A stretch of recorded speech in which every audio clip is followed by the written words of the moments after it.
Hello dear subscribers, today I will tell you how you can easily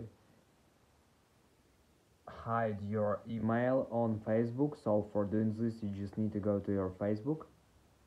Now you just need to choose this tab, scroll down to the settings and privacy, just tap on the settings.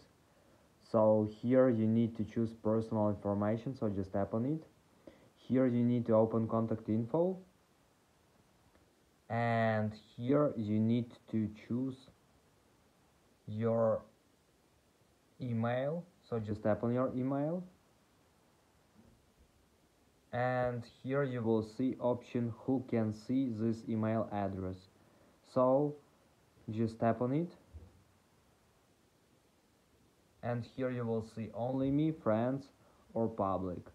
So just change this, switch to option you want, and after it will change this option. So thanks for watching, have a nice day, subscribe to my channel, click like and bye.